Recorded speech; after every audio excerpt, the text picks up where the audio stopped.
You may inform the Secretary of the Royal Society that I have entitled my Michaelmas lecture Darwin's Fundamental Error. That'll raise a few hackles, sir. Will it not? I must be off. You can acknowledge all of these. There's a good job. Thanks. Father? My dear. Did you hear how Roy barked last night? It was dreadful. No, I didn't. Did you hear him, Bennett? I can't say I did, sir.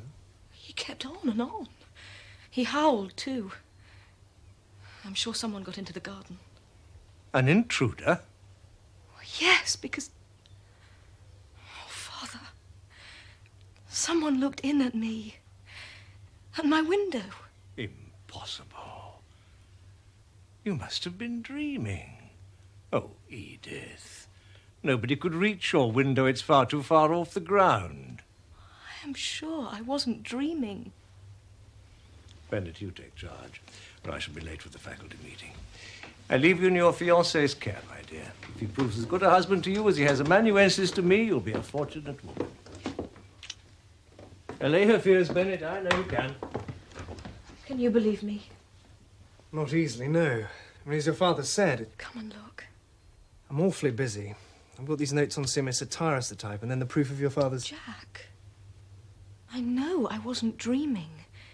And you know Roy doesn't bark at nothing. I want you to see for yourself. You must, please. And then, after the barking woke me, I heard another sound. From just below here. From below? There. And there. Do you see? The ivy's pulled away. I must have fainted. The next thing I knew, it was dawn.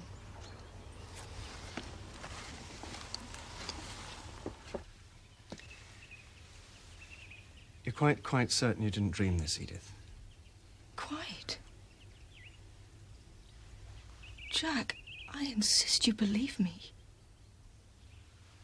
Very well. And that you inform Sherlock Holmes of the facts. Oh, darling. Or I shall reconsider our engagement. But why? I could not give my hand to a man who doubts my word.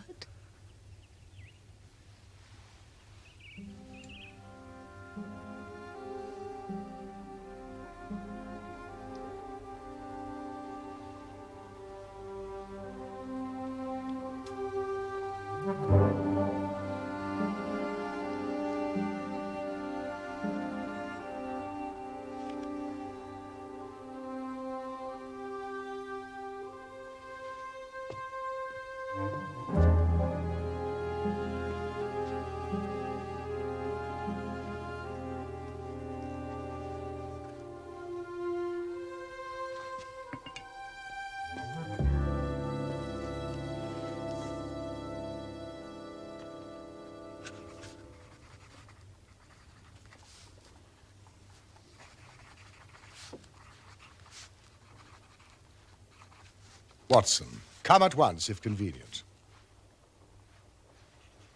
If inconvenient, come all the same.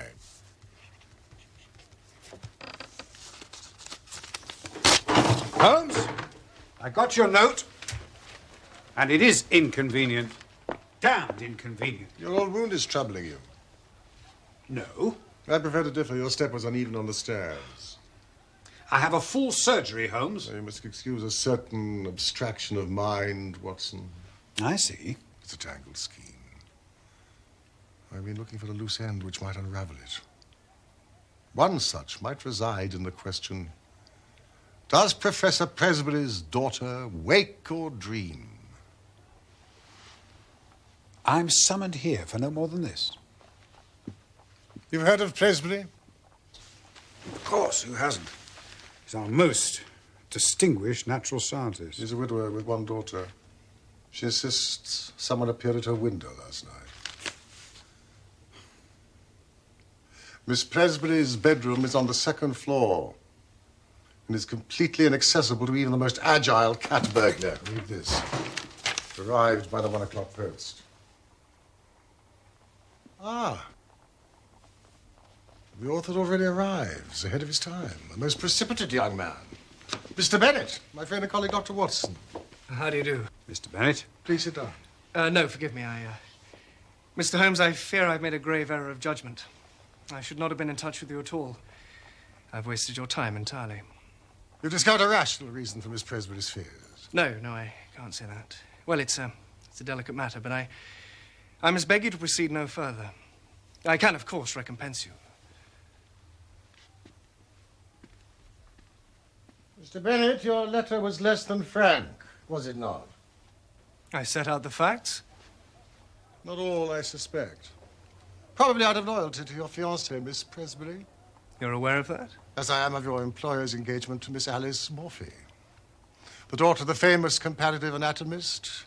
She resides next door to the Presburys, does she not? How do you know of the engagement? The Times. July the 1st, September the 5th, respectively.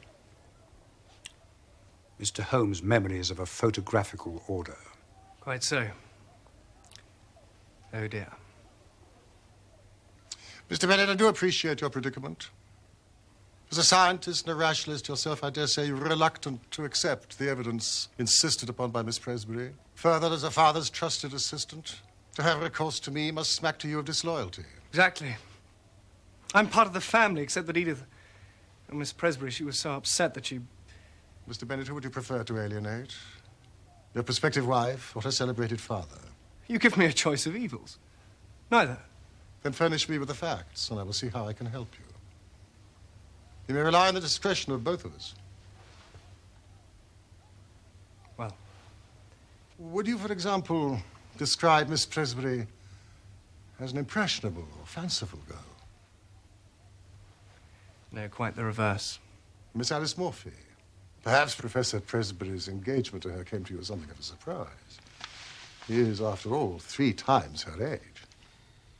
And this velour? I prefer that one, with the osprey feathers. Could you ask him, do you think? Father's extremely proud of his orchids. I hate them. They're so... oh, I don't know, so impure somehow. Do please ask them not to send them any more. There's a sweet friend, Edith, please. Can you not ask him? I couldn't. I daren't. I'm such a coward. Well... oh, please. You've got so much more character than me. You're as strong as he. But Alice, if you dare not ask this of my father, how will you ever manage those deeper conflicts that occur even in the happiest of marriages? Oh, I don't know. I'm so frightened. Of marrying my father? I wish... no, please don't ask. Let's not speak of it. What do you think of this one? Well, neither Miss Presbury nor I consider her father's infatuation with Miss Morphy to be entirely appropriate. Rather excessive. And her parents had no objections to the marriage? The professor is a respectable widower. And a wealthy man.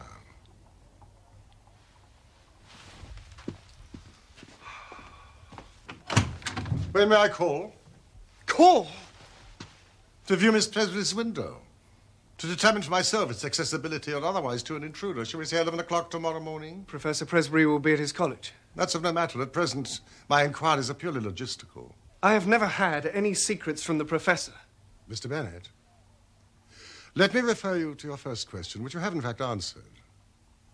You're more inclined to Miss Presbury's party than you are to your employer's.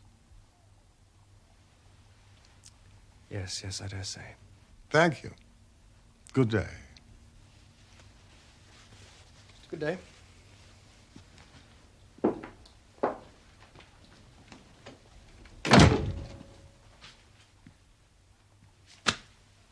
Holmes, you're prying into the affairs of a perfectly respectable family. Why is Bennett so reluctant to tell the truth? Loyalty, it's as plain as a pikestaff. Let us hope so. Yet he wrote to me under duress. You notice his handwriting? The crossing of the T's with such deep indentation? And then upon his arrival, his endeavors to call the whole thing off. No, there's more to this than meets the eye. I do not agree. This case is unworthy of you. I must return to my surgery. Maybe I'll see you tomorrow.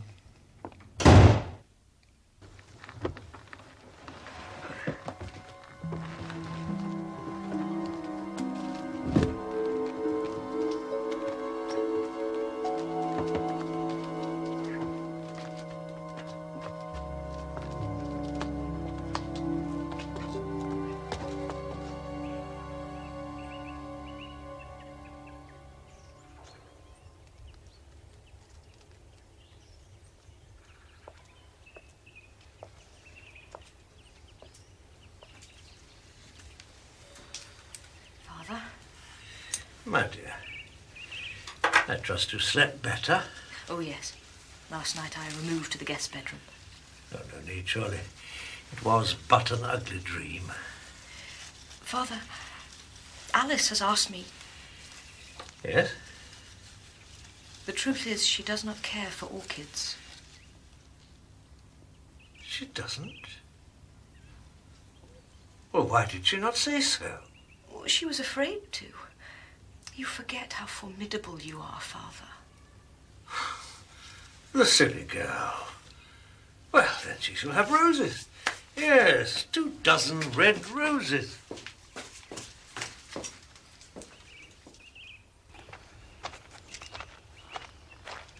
Roy was quiet enough last night. Not to rouse him, sir. Docility itself. Marked change, MacPhail. Aye.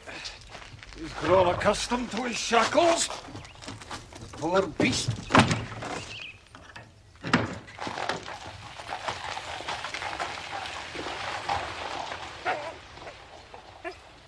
Shall we go up? If Miss Presbury has no objection. I understand the necessity. Let us lead the way, my dear. I'm glad you're more yourself today, Watson. You were a veritable bear yesterday. A touch liverish, perhaps.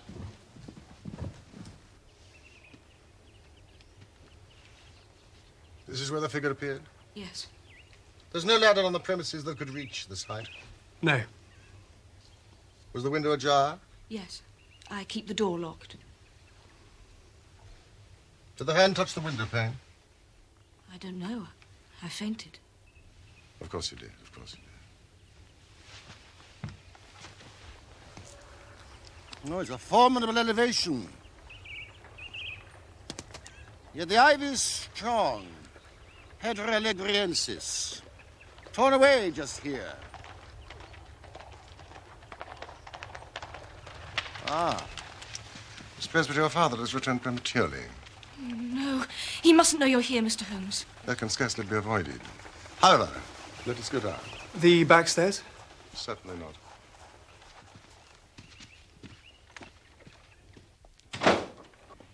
Bennett! What did you do in my lecture? Who the devil are you, sir? Father, I'm sorry. Mr. Sherlock Holmes. Who? The detective. Professor Presbury. My card.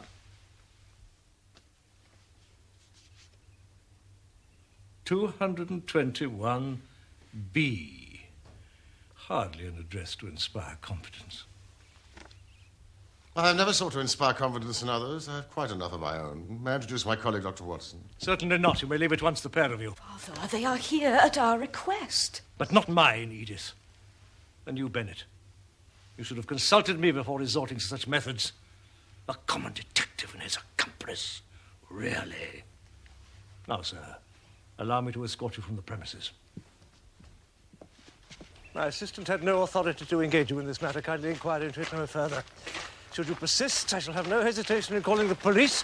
This strait of the yard is well known to me, so beware. I would not hesitate in calling Lestrade, Professor, if you wish to have the mystery solved. There is no mystery, sir. None. Now be gone with you. Or would you have me release my dog? Believe me, he'll not distinguish between a hired snoop and a low intruder. Or will you be gone, sir, will you? We shall, sir, we shall. But you're over the mark. Kindly watch your words. As a breed, despite their ferocious appearance, such dogs are seldom vicious. I'm surprised that Roy needs chaining at all. Unless it is for your safety as much as I.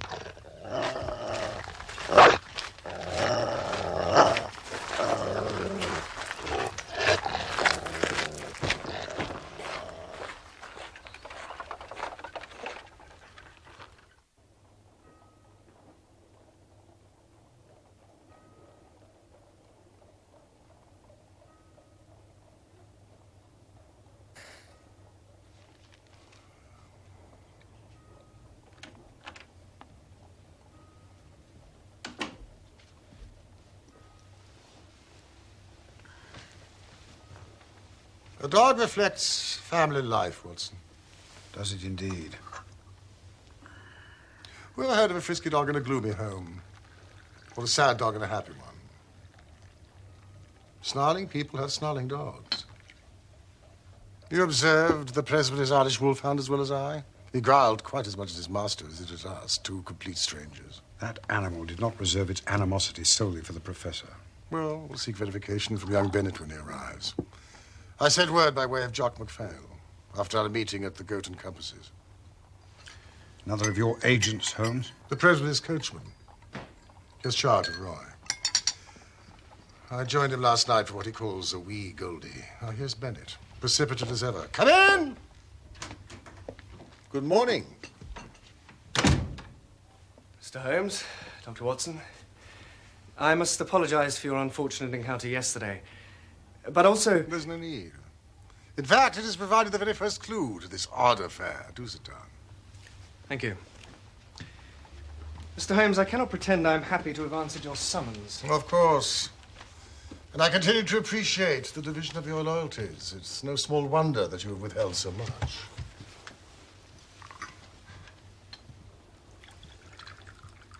Roy first attacked his master on the evening of September the 2nd, did he not?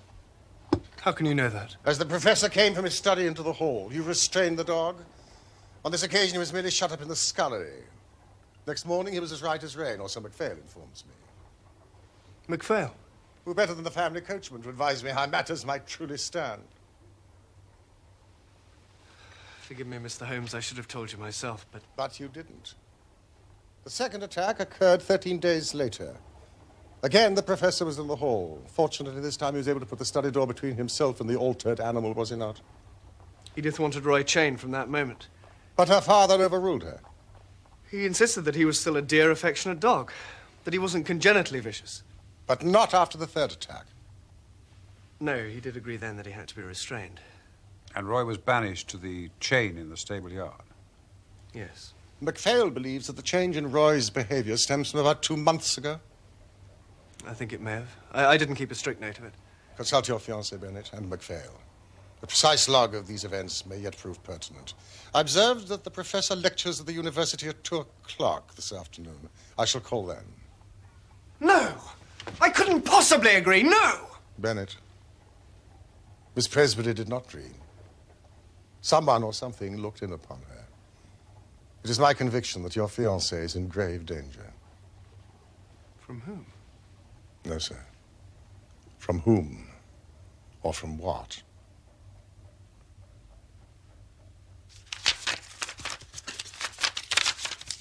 The secretary, you handle the professor's correspondence. Oh, yes, it's my responsibility to open every letter.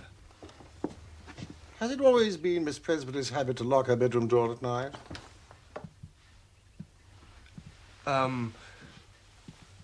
No. Well, she told me that... Yes? It was after Roy began to behave so strangely. That she too became afraid of the dog? Mr. Holmes, you mustn't touch his desk. Bennett!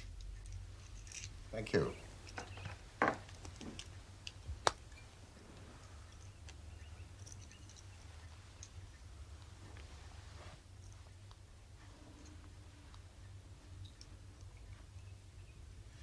Inform me of the correspondence the professor had with someone called Dorak,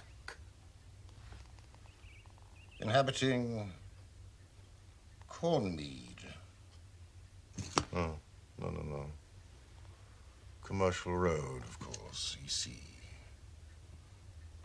It would appear that the professor answers such correspondence himself. Well, again, Again, you've been reluctant to speak. Yes. Some 8 weeks ago, he told me that certain missives might arrive from East Central marked by a cross under the stamp. The code? And did they? Regularly? Irregularly. I was to leave them unopened and speak of them to no one. You said missive. They were not letters. Well, some were, others were small packets. And did you observe Professor Presbury's replies? No, they didn't pass through my hands. Yet the evidence would suggest that he did respond.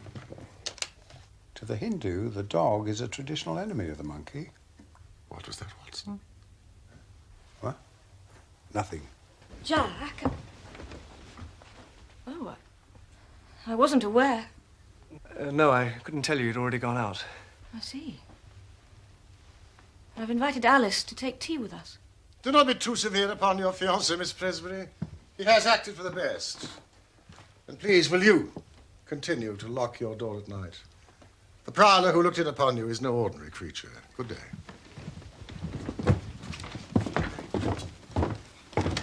Jack, you shouldn't have brought him in here. I didn't want to, but he insisted. He says there's grave danger. Was that Sherlock Holmes? The Sherlock Holmes? Your observation goes to the very heart of this business, Watson. Observation? Concerning the monkey and the dog, the very heart of it. Oh, you think so? Now, if you be so kind as to accompany me to the university, you can drive on to the commercial road, inquire after Dorak. That's not an address, Holmes. The commercial road's a mile long from Aldgate East to Limehouse. Then ask a costermonger where Dorak's shop. Shop? Come on, Watson, I'm going to be late.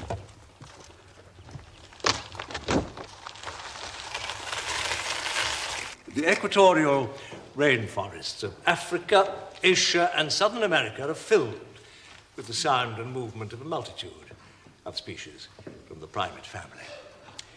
To conclude, therefore, this physical activity, the swinging amongst branches, the flying leaps from treetop to treetop, and loud, raucous calling, not only defines territorial rights in the forest, for example, for food gathering, where the tender shoots of tree and shrub are particularly prized, but also is frequently among the males, a ritual display, either to ward off unwelcome intruders or to impress a particular female with the sexual potential of the performer. Thank you, gentlemen.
Good afternoon. Looking for something, are you? I believe there's some livery stables here or nearby. No, we got a knacker's yard next door, that's all. Oh, right. Right you are. It's a dead-end cock. Oh, I could see a way through. Yes. You a narc or what? Not at all. Out. I'm sorry. I said out.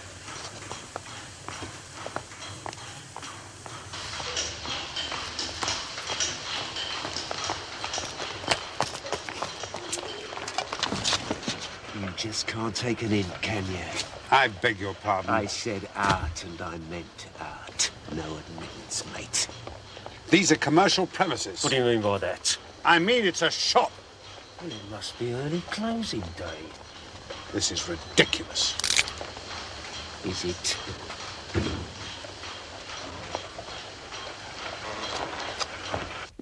My dear Lestrade, I am astonished that you, a man of your standing, should call upon so petty an errand. Professor Presbury objects most strenuously to your investigations, Mr. Holmes.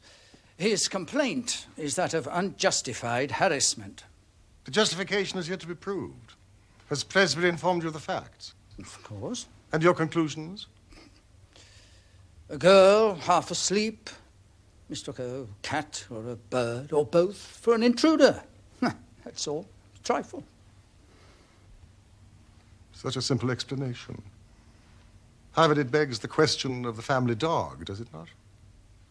Does it? What dog? Presbury did not mention Roy's part in this affair. Strange. Clearly a partial witness. I suggest you ask him. You're not in full possession of the facts of this complex case. Trust you to say there's more to it than meets the eye, Mr. Holmes. I never concern myself in anything without that stimulus. If you persist, you may find yourself at the wrong end of a private prosecution, you know. Professor Presbury is a determined man. Then we're fairly matched, are we not? I knew it. Well, I've said my say. Mr. Holmes. Lestrade.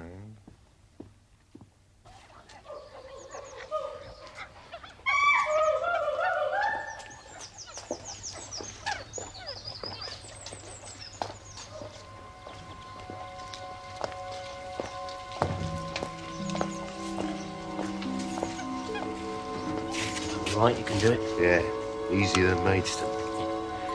Poor old fella.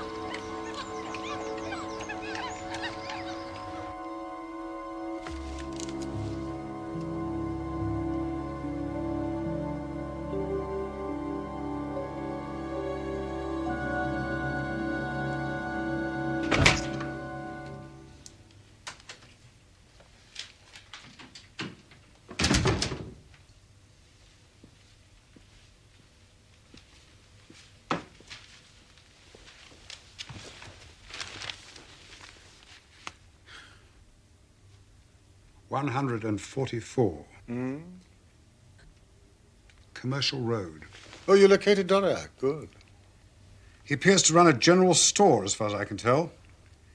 He sells everything from flat irons to fish hooks. Can you be more specific? Well, Can't be a very prosperous business. Why not? Because the general public are not allowed in. Did you discover anything else? Apart from being threatened by an unhelpful brute in an alley at the side, very little. He obviously works there because he followed me back to the shop and threatened me again. Oh, there was another fellow, sharply dressed, loud waistcoat, with a moustache. Sherlock? Yes. Yes, he did. Sounds like Harry Wilcox. More usually of Soho Square than the East End. Anything further? No, not really. Except the smell. There was a very odd smell about the place. Of what? Well, it's not easy to say. Belonged to the animal kingdom. Straw, stables? More like a zoo.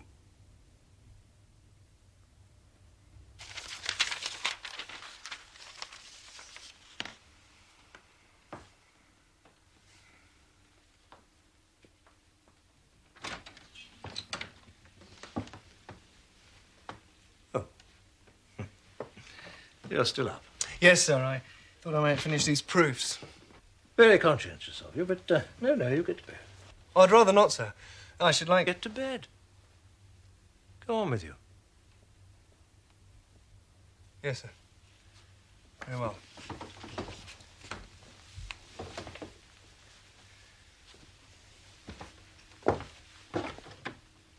Right, sir. Good night.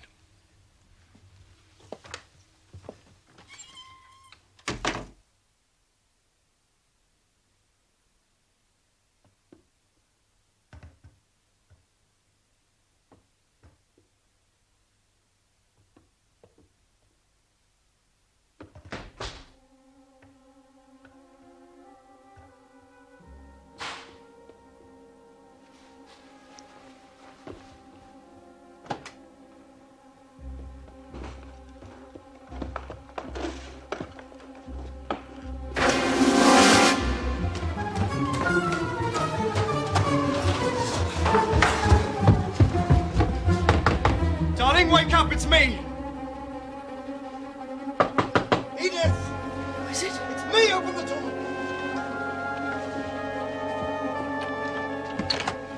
What is it? I saw... I can't describe. The intruder. We must rouse your father.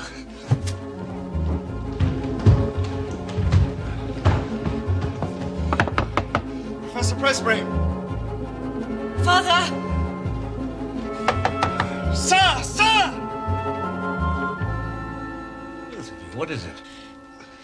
Jack thought he saw... I fancied I heard an intruder, sir. You did? Yes, Roy, too, was exercised, but when I looked out just now, there was nothing, and he's since quietened down. Listen. But you thought you saw... Yes, I thought I saw Yes? an animal. Animal? No, it must have been a trick of the light, sir. It must have been Edith. Yes, sir. I was mistaken. My apologies.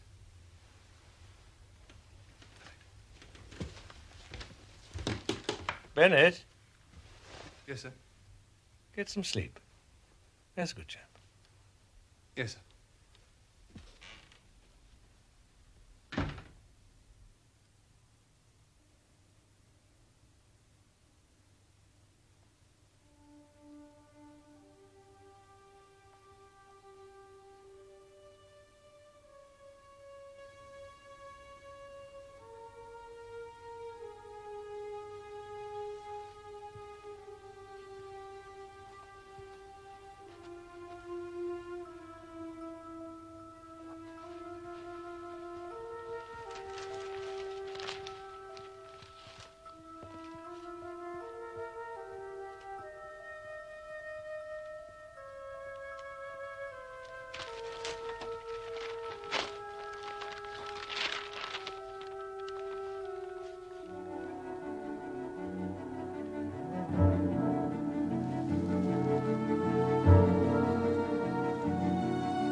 Manifestly, a gang is at work. Other zoological gardens have reported similar thefts. Oh, yeah. My colleagues in Bristol are investigating the theft of 2 rhesus monkeys and a baboon, removed only last week. A travelling menagerie in Oxfordshire have lost a prize chimpanzee, and Maidstone their finest gorilla. Big Charlie? Yeah. Delightful chap, I knew him well. Oh, they've all disappeared without a trace. And Mr. Holmes, what's his interest? He insisted to me that this may have relevance to another case he has in hand. We like to indulge him when we can. Find anything to the purpose, Mr. Holmes? Nothing much. I warned you. My men have been through it with a tooth comb. The lock was released by Swell Jenkins of Stepney Green. The primate was quietened with a pad of chloroform administered by someone who lavishes their hair with Mr. Brewster of Jermyn Street's pomade. This would suggest that he also sports a waxed moustache. Mr. Brewster being celebrated for his cosmetic wax for gentlemen. If this was so, Lestrade, you could do worse than have a word with Harry the Tash Wilcox of Soho. Good Lord, Holmes. Your nothing much would be anyone else's a great deal. Yes, well, I'm sure my men will arrive at the same conclusion once their reports are at hand. You will also naturally have noticed, Lestrade, that this is the 6th reported theft of a mature male primate in as many weeks. Is it? 6? Oh, exceptional. The gender of the animals removed is, I suggest, of the essence. Good day.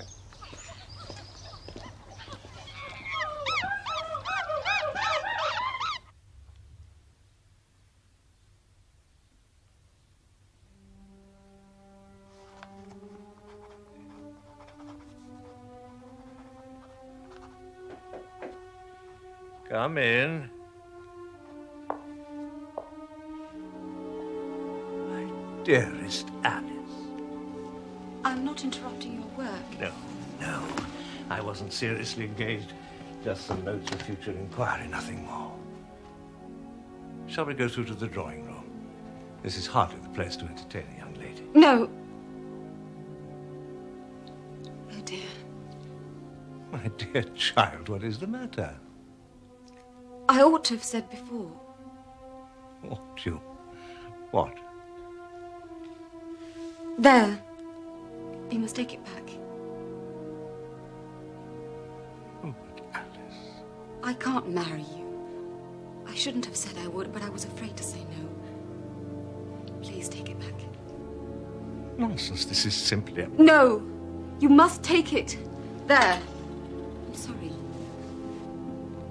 Alice! No! You're old.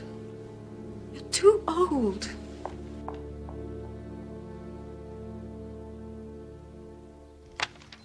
So Bennett actually saw the intruder's shadow inside the house. But upon investigation, could find no further trace. You must get first to him by way of the butcher's boy. Are you coming? Where to? Dorac's Emporium. A specialist Parswell Jenkins took such pains to guard against you. Are you game? Delighted. You go armed? Always carry a firearm east of Aldgate, Watson.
It's as I feared.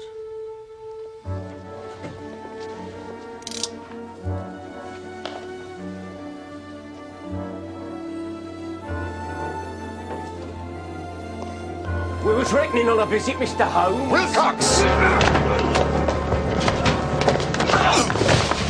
And Jenkins.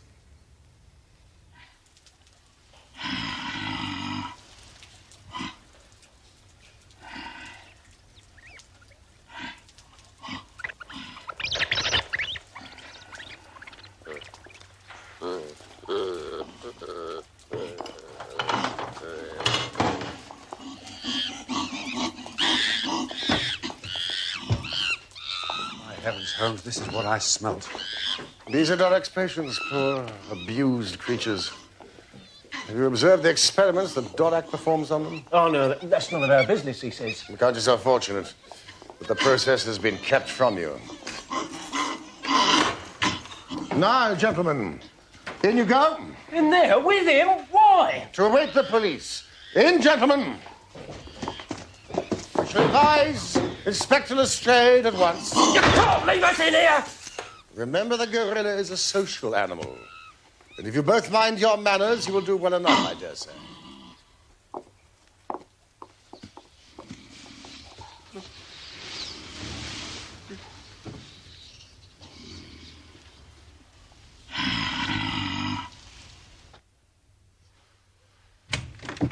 Mr. Bennett and Miss Presley. Yes. I decided I had to accompany Jack, Mr. Holmes. I'm delighted. Have you brought the list of missing dates? Yes. Roy also barked on these nights. Please, never mind that, Mr. Holmes. We have far more urgent matters to impart. Is that so? Miss Morphy has renounced my father. She's returned his ring? Today. Since when he has remained locked in his study. Every time I've knocked, he shouted abuse at me. We fear. The logic of it, Watson. Of this progression, do you see it? Please. The first three occasions are self-evident. We know of those. What happened on the 5th of October? Roy barked all night. And on the 12th, too. There are also days upon which the professor received packages from London East Central. This is the date on which the face appeared at the window 4 nights ago. Yes. And this is where the shadow appeared last night. Of course! The common factor is 2. Always the gap decreases by 2 days. Numbskull. And today is the 21st of October. Did? Yes. Package arrived this morning. The crisis is upon us. Last night was but the precursor. Come, we must go at once. Come along. I'll explain on the way.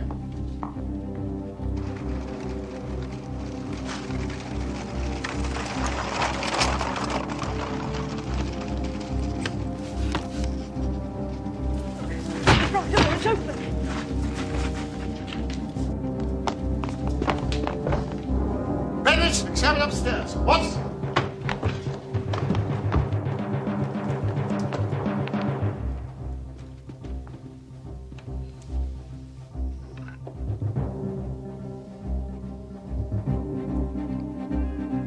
I thought as much. Did you hear, Mr. Holmes? Too well, Miss Presley, too well.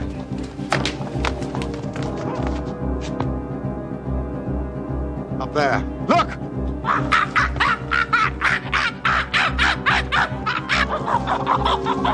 heavens, Holmes, you were right.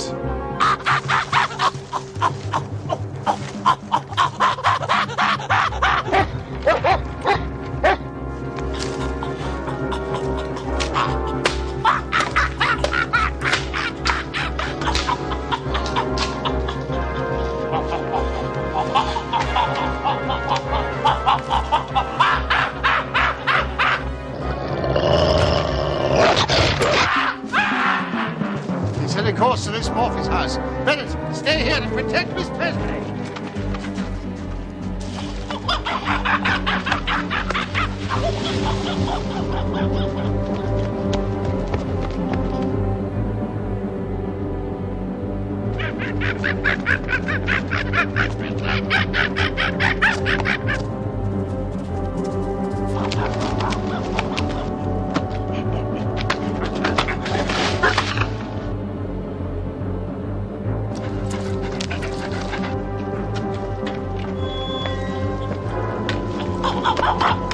He's aiming for that balcony. It's locked. Then in the side spring.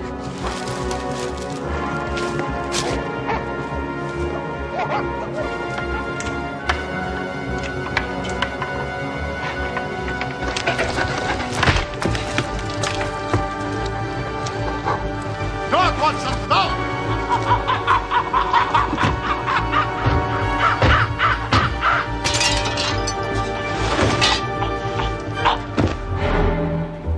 Stay away. Please, stay away.